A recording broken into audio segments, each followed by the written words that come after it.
Tonight, I bring you all a very special story, directly from my own father. This was not sent in to me. This is my father's actual recount of my uncle's possession, and was told to me multiple times growing up. And now that I have a large enough audience, I would like to share it with all of you. I'll preface this a little more and say I 100% believe my father is telling the truth. The story has never changed growing up throughout my life, and before my uncle had passed, I've gotten a chance to talk to him about it, and all of his details match up with what my father told me. This is my uncle's possession story. It all started with my father lying in bed with his girlfriend at the time, Susan, probably around 11 p.m. at night. They had just gone to bed, semi-late, and they began to feel a trembling, an earthquake type of feeling from underneath the house that became more and more intense in feeling and noise. The whole thing lasted just a few seconds. It felt like we were at the end of a tunnel, and something was coming through that tunnel with such force and speed. The sound was like a rushing, contained wind, like something big was coming up from underneath the house and hit the house from underneath. My father, hearing it at first, was that he thought there was going to be an explosion from the gas line, or that something from under the ground was going to lift the house up off the ground. It hit the house with such tremendous force that it shook the entire house. It felt like the entire house was hit by a train that was at the end of the tunnel, and it crashed into the house. It sounded like a self-contained explosion type of noise. It was a shockwave impact felt throughout the entire home. Upon impact, my father was thrown out of his king-sized waterbed due to the sheer force of the water sloshing around. My father thought his brother Dominic's waterbed crashed, or that his brother had dropped something or fell out of bed himself. He wasn't sure. It happened so fast, he wasn't sure of anything that would have caused that noise. My dad rushes out of his door, and his brother is in his doorway looking at my dad. They were questioning each other on wondering what the hell just happened. Reflecting back, it could have been a portal, but my dad has no idea. That, ladies and gentlemen, is when it all really started. Because of that event, it began to propel everything else I'm about to tell you. My father began watching a paranormal television program. This TV show was one of the first science TV shows on the time, considering it was 1978. It was one of the first few paranormal shows. My father watched this show with his then girlfriend, where they learned that with a tape recorder and a brand new tape, no microphone, out to a graveyard, you would be able to record high-frequency spirits speaking and communicating. Let me backtrack a little. This piqued my father's curiosity, especially with the whole explosion underneath the house situation that had just happened. He went to the store and bought himself 3 new TDK cassettes. This occurred in Colorado Springs in the fall of '78, the earlier part of fall. My father was currently living in a house that they rented with his girlfriend, his brother Dominic, and a friend named Bill, and his cousin Malcolm. My father says the house was about 3 blocks off Park Avenue and Academy Boulevard, only a few main streets away from the restaurant at which my father managed at the time. There was no backyard to the house my father was renting at the time. It was just an open field with an alley that ran up and down the side of the house. After buying the recorder and the 3 tapes, he told the guys and had them sit down in the house and do a little seance in the living room. My dad had explained to everyone what he had watched on the show and opened the 3 tapes in front of everybody to prove that these were brand new and explained what they would be doing. It was just a typical night, about 8 or so in the evening. They all sat in a circle, Lights off with a recorder recording with no microphone plugged in. At the time, it would have been impossible for any noise to have made its way onto that cassette since they had no microphone. They all sat and joked in the dark, provoking any spirits that, if they were really there, to talk into the recorder, and laughing at how bullshit and stupid this whole thing was. After about 10 or 15 minutes of this going on, they decided that that was enough and rewound the tape to play it back. My dad's idea was to turn it on and play it and see what happens. All of them doubted anything would show up on the tape. None of them expected there to be any sound recorded onto the tape because they had no microphone to record onto the tape with. They were wanting to replicate exactly what my father saw on that show and to try to pick up those high frequencies. Upon playback, they were all shocked at what they had heard that recorded. It was the weirdest, freakiest noises that they had ever heard. My father said it sounded like some demonic being trying to communicate and reached out to them. The best way my dad can describe it is it sounded like a Jimi Hendrix reel in reverse. The four of them were huddled together like a bunch of girls hugging each other, scared shitless. There should have been no sounds, and it shouldn't have been possible, but now there's all these freaky noises and sounds on this tape. After that initial seance, strange things began to happen around the house. My father and his roommates, Bill, his brother, and Bill's cousin Malcolm, would come home and find the attic cover removed, which was at the end of the hallway. This occurred over the course of months, along with other strange events in the house. As the season got later, into the late fall and wintertime, my dad remembers one of the heavier snowfalls of the season. My father was going to walk to work since he didn't want to take his car. He had a brand new 79 RX-7, which wasn't good in the snow. Upon my father coming home, he remembers walking through that field in the back to get to the house. As my dad gets up to the alleyway, he could see that his footprints were the only footprints in the snow, all up and down that alley, up and down the field. Got to the gate in his backyard, and he said that there was a set of footprints that went from the gate to the house. Nowhere else. It wasn't from the road. It wasn't from the field. Someone or something just showed up right at the spot of the gate and went to the house. My dad thought it was weird, but didn't think too much on it. His reaction was basically, okay, and he left it at that since there was really no explanation. He mentioned it to his friends, and they thought the same thing.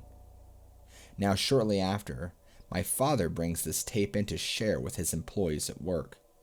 He manages a restaurant only a few blocks away from his house, where he oversees about 6 male employees and roughly 10 female waitresses at any given night. He takes it for the next week and begins playing it for all his employees, getting their opinions. Everyone he shows it to freaks out and doesn't know what to make of it. We ended up planning a seance over at my dad's house based upon the tape. My father decided to invite his friends over to have a real good seance to see for certain what's up in the attic, to see if there's something here or not. Might be a spirit, might be a demon. He wasn't sure. My dad and everyone are still thinking that this is all a joke, and aren't buying it. My dad doesn't believe in any of this at the time. The seance at the house consisted of this: my father, his girlfriend Susan, his friend Jack, a 5'10", 250-pound, little heavy-set fat guy. Where he was sitting, his back was to the hallway leading to the bedrooms, where at the very end was the entrance to the attic. Directly in front of him, by 6 feet, was my brother Dominic, facing said hallway. My dad is on the couch with his girlfriend. He recalled it as Jack, me, my father, Susan, his girlfriend, this other guy, Bill, his brother Dominic, Michael Garcia to Dominic's left, Steve Black, and some other person he can't quite remember. They all sat in a circle in a typical seance fashion, saying, "Hey, we're calling out the spirits, blah blah blah." They didn't claim to know what they were doing, just hippie stoners doing a seance. So, suddenly with everyone holding hands and having their eyes closed, my dad feels Jack let go of his hands and jumps to his right. Immediately jerks out of my dad's hand and jumps to the right. Whatever he jumped out of the way came down the hallway. Jack felt it coming down the hallway, coming towards him, whatever it was. He dove out of the way, and the next person in direct line of sight was my dad's brother Dominic, since he was also facing the hallway. Whatever it was that hit Dominic, it hit him hard. Dominic started freaking out, screaming and yelling, "Help me. Something's in me." Everyone is still holding hands at this point, and that's when he officially became possessed. As he starts to calm down, he's freaking out. They're all freaking out, and they ask Jack what happened, what was going on. My dad asks Jack, "Jack, why did you move?" He says, "I don't know, man, but something came out of the attic and down the hallway and was coming straight down the hallway right at me. So I jumped." My dad didn't feel anything. Nobody else felt anything. Jack felt it. It hit Dominic. Susan, my dad's girlfriend at the time, is in complete hysterics, crying, take me home, I'm scared." So my dad takes her home. From that point, for about the next 6 months, he became the weirdest person. My father recalled and said, whatever overtook him totally changed his entire personality. Looking back, he says for the longest time he thought his brother was faking it, but had admitted to me that you can only fake a personality change for so long. He started going out late at night, never coming home, being gone for days at a time, coming home with scratches, dirt, mud, grime, and blood all over him and his clothes, claiming he'd be out hunting animals in the wild and sleeping in the woods. One time, my father mentioned being in the supermarket with him when he just tore into a pack of ground beef and started eating it raw right there in the aisle, with the blood of the meat dripping all down his face and clothes, acting like an animal eating a carcass. My dad told him he's freaking him out, and he's being too weird, and he's going to have to walk home, and left. He literally became like an animal. He would be howling at night, making all sorts of weird animalistic noises, running on all fours, acting crazy. He literally became an animal. Whatever was inside of him took over. 3 months into this, Dominic realized something was seriously wrong, and so he started going to different churches in the area to get some exorcism help. Dominic had tried several churches and exhausted all of his options, but none of them would help. They all just told him that he was freaked out on drugs and LSD. They couldn't handle it. They didn't know what was wrong. My dad and him went to the Catholic Church to see if they can get some help, but the priests were even scared of him. They just gave him a little book and told him to do the exorcism himself and wished him good luck. The book is brought home, and my father is to do the actual exorcism of his own brother. To clarify, this wasn't a Bible. It was a specific little 5x7 book with prayers in it for exorcisms given by the Catholic Church, roughly less than 100 pages in length. My father took the book, and they planned to do the exorcism at home. He had Dominic sitting in the lounge chair in the living room.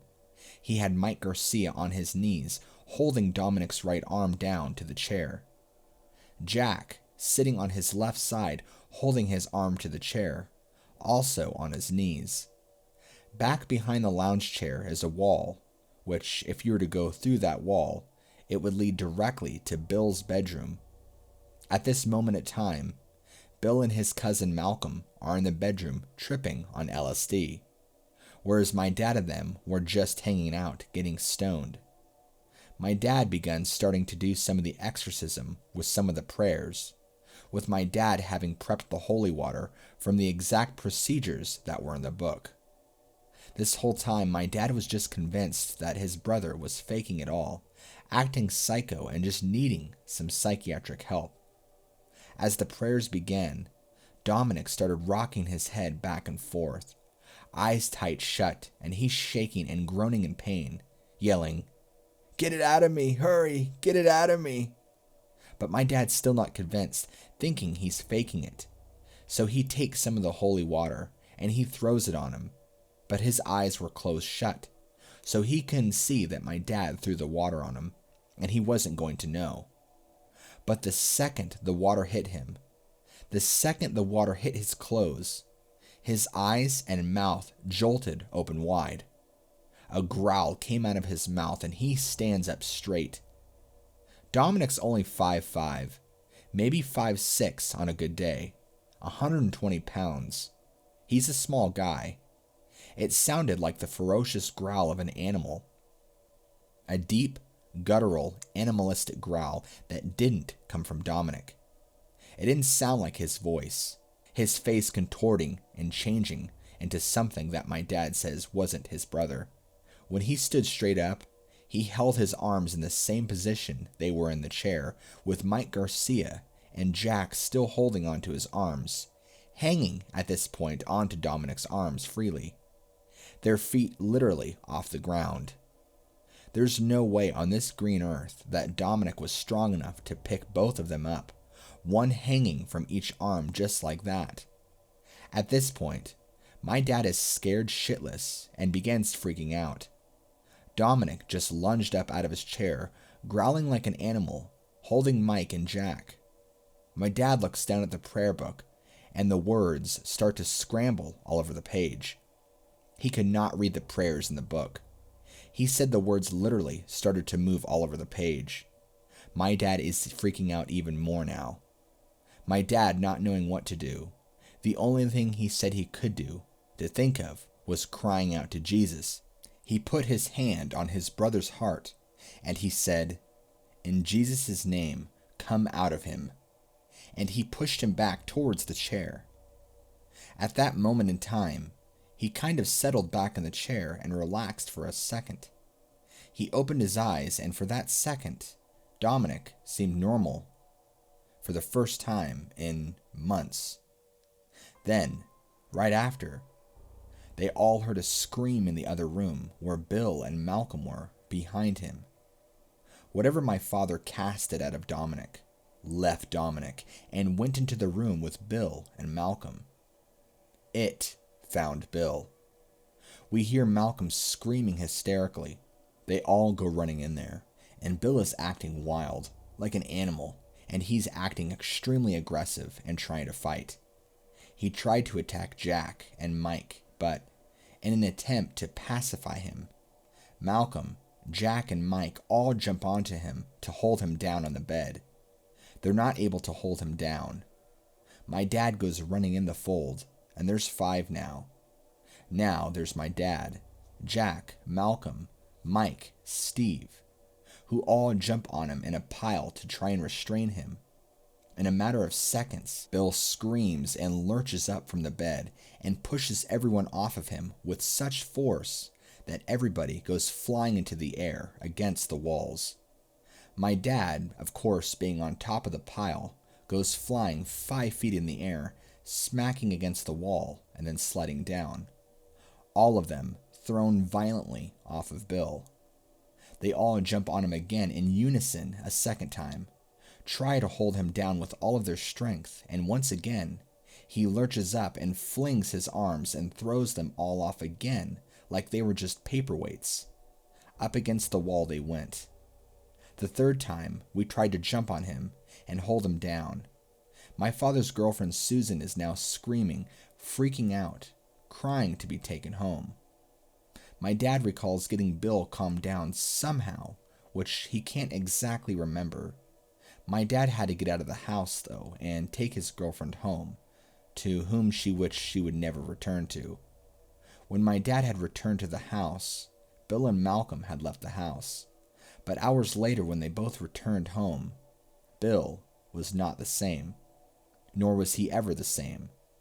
In only 4 weeks, my father had to kick Bill out of the house because he started to act crazy, just like Dominic, and my father couldn't predict what he was going to do around other people. My dad didn't see him after that and lost all contact with him, so he doesn't know what happened after that, other than knowing from Dominic. I guess he just got more and more weird. However, my dad ended up moving out of the house afterwards because his girlfriend wouldn't come over to the house anymore. It just freaked her out too much, and she would never come back. I hope you guys all enjoyed my uncle's possession story. Like I said in my introduction, I believe it to be true based off my dad recounting this story to me and his reaction to telling the story among talking to my now deceased uncle to whom it happened to, when he would recount details of the possession.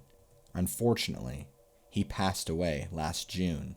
If you liked this story, be sure to like, comment, and subscribe for more terrifying tales, true encounters, and stories that you've never heard.